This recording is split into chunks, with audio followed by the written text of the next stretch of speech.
If you notice the dog hair, it's from my new doggy, who's awesome. Australian Blue Heeler, and he is great, cattle dog Blue Heeler. But this is Sully. It's time for coffee talk. If you know coffee talks, where we take a half gallon of coffee and we chug it down.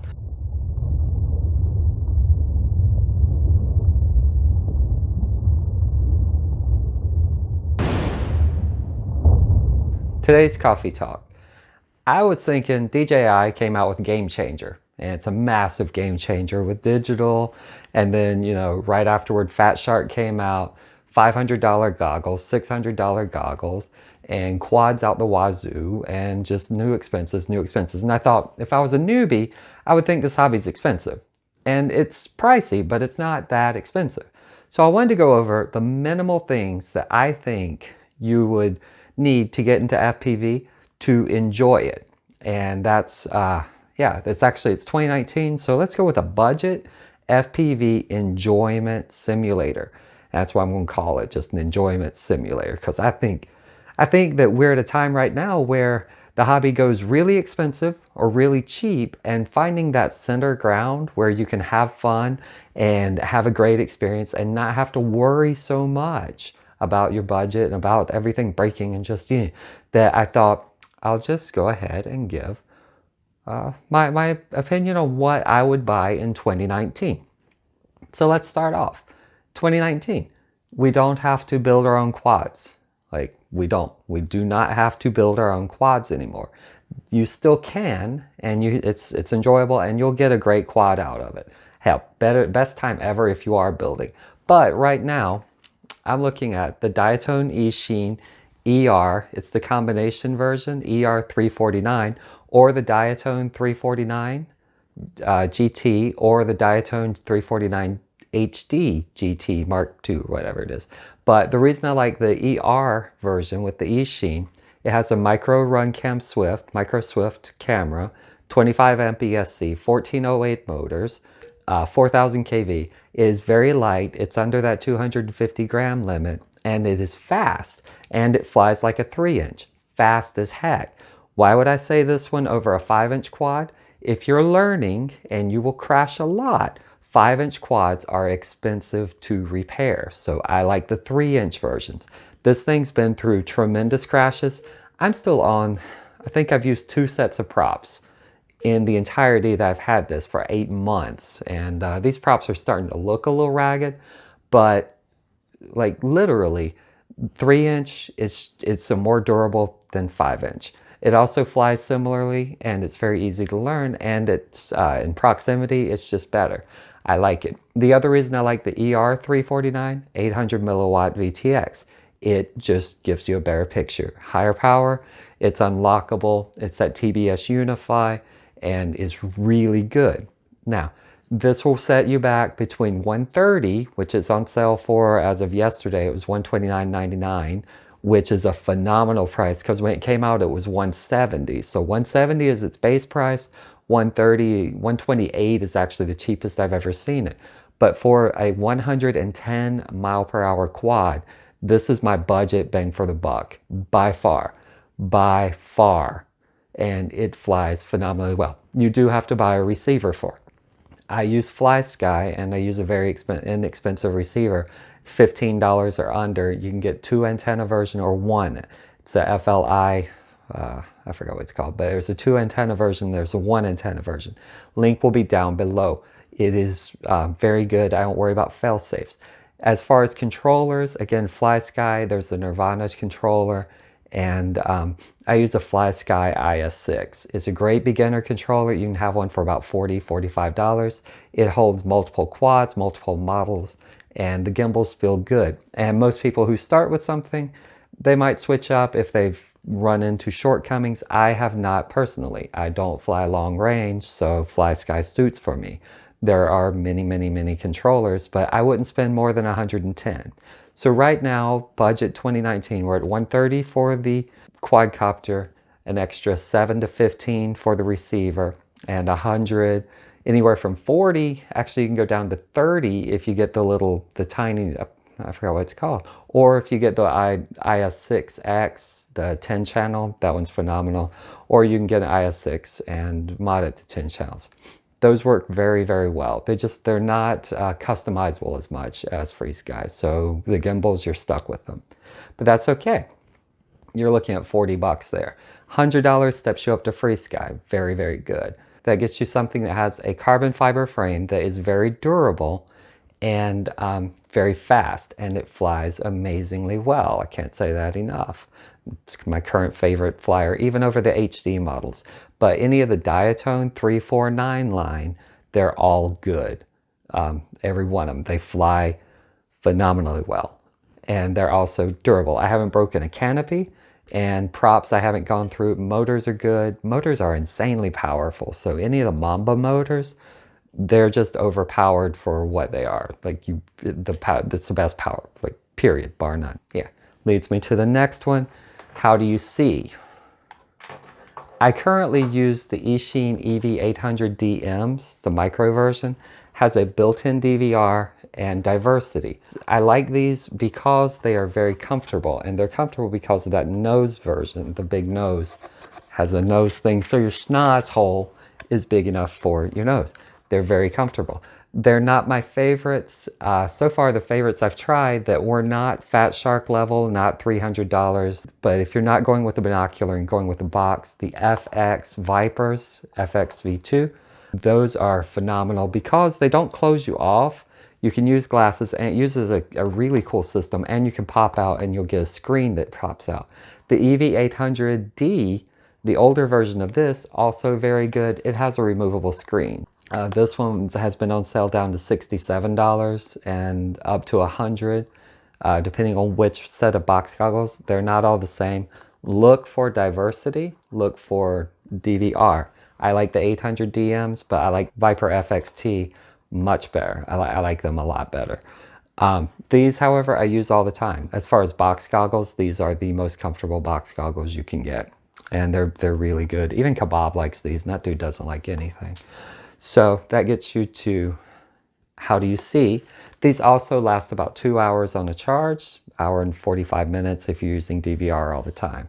And they just plug in to charge, so you don't have to worry about it. That actually rolls me into the next thing, battery chargers.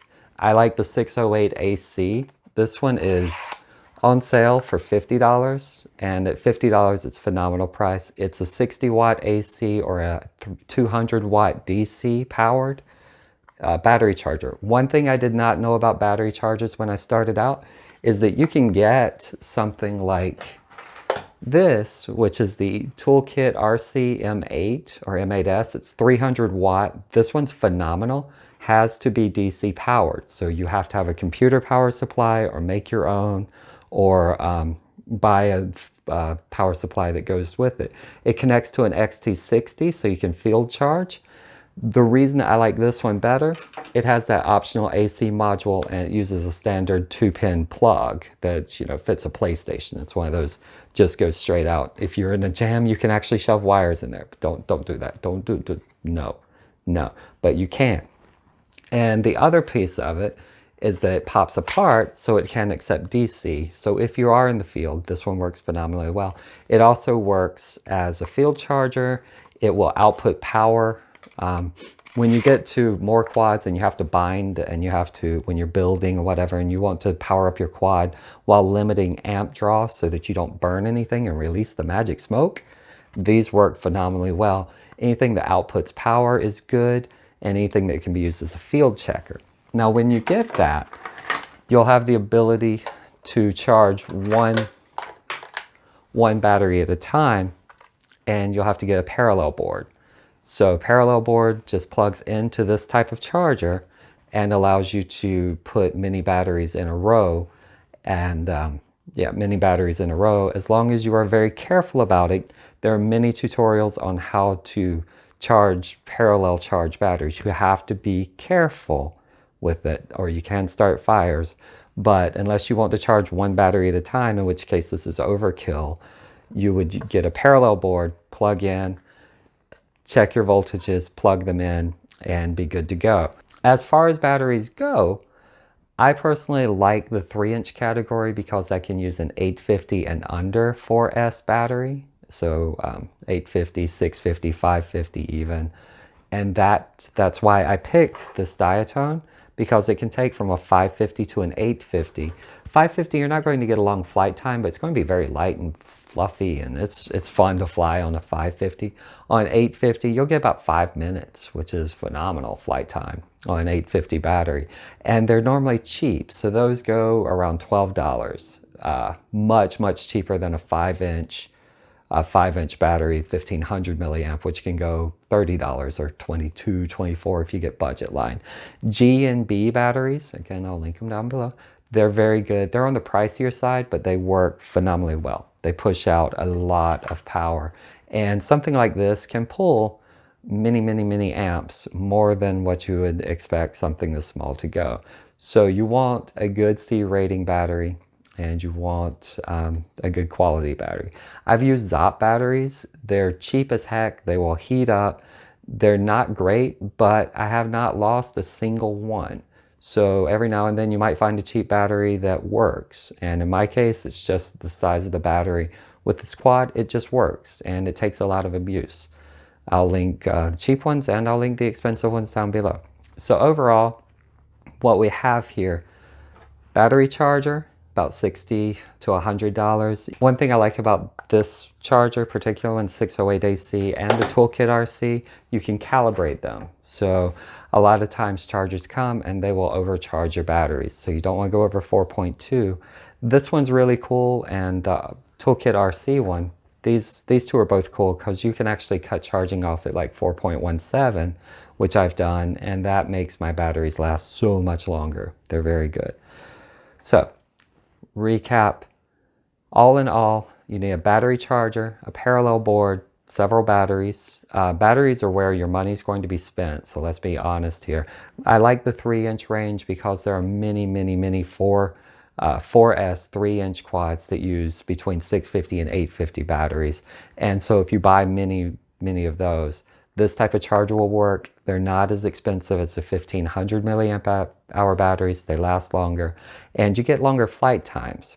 So to recap for the 8th time, batteries, very important. Battery charger, parallel board, definitely need. Quad, I recommend Diatone. They're a premium product, but they don't charge a premium price. I actually don't know how they get them that cheap. Batteries keep you in the air, they power you up. Battery charger, so you don't set your house on fire. A good set of goggles. There are so many options out right now. I still like these, the 800 DMs. I like them. They work very well. Beyond that, honestly, you're up. You've got your controller. Once again, I use FlySky. Controller is more of a personal preference. Some people love how some feel, some don't. When I first started, the Taranis had a $270 controller. Everyone loved it, but then they added mods to it, and then it became like a $300 controller. If you're just flying and you're a hobbyist and you're in the budget level, $100 is on the pricier side. So, you know, pick and choose where your battles are going to be. But I would prefer to spend money on batteries because batteries keep me in the air. That's just great for me. Now, extras that you would need, if you're in this hobby, a multimeter. This is a cheap one from frickin' Harbor Freight. It's like $5. This will help you determine if your batteries are good. I would spend a little bit more than this one, but this was just a budget. It works very well, and it's calibrated well, so your mileage may vary. Get a better multimeter, and get one with a beeping function so you can tell if something's shorted. As far as precision screwdrivers, I found a set down below. One thing you do not get if you go to Lowe's or Home Depot is a hex bit that is in the 1.5 to 2.5 millimeter size. So there's the hex bit. That's most of these motors.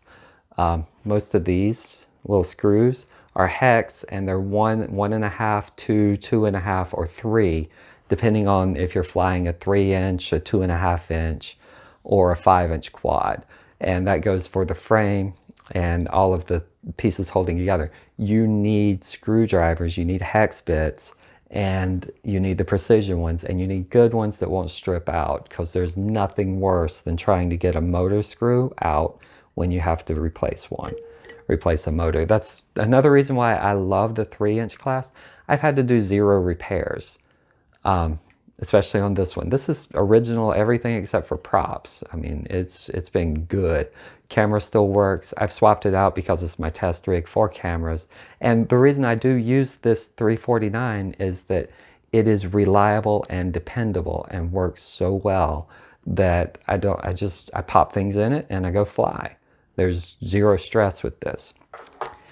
Anyway, precision bits, battery charger, lots of batteries. Diatone, I love the 349. The 369, once you're in it and you really want to go fast, the thing that's 125 miles an hour. It's crazy good. You will get a great flight experience for a budget price, and you won't have to worry about things that I did. When I started, it was 5-inch, and if you crashed, that was a few dollars. And if you crashed 15 times, that was $100, and it was gone. And you know, its props are more expensive. The motors will get banged up a lot more easily. ESCs explode. That's going to do it for Coffee Talk. That is a ton of information, probably more than you ever wanted to know. So if you stuck around this long, good job. Beyond that, have fun.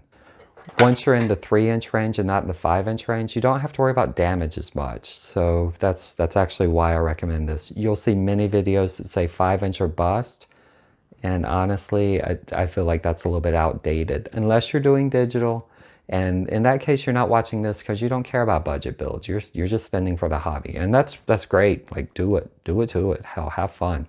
But for a budget person, I love the 3-inch. They're fast. They fly amazingly well. The batteries are cheaper. Everything about them is less expensive to maintain, and the experience is phenomenal. Love it. So that's going to do it for Coffee Talk. That was a long time. Good gracious. Thank you so much if you stuck in with it. I appreciate it. Y'all have a good day, and we'll catch you later. Don't forget, I like big mugs, and I cannot lie.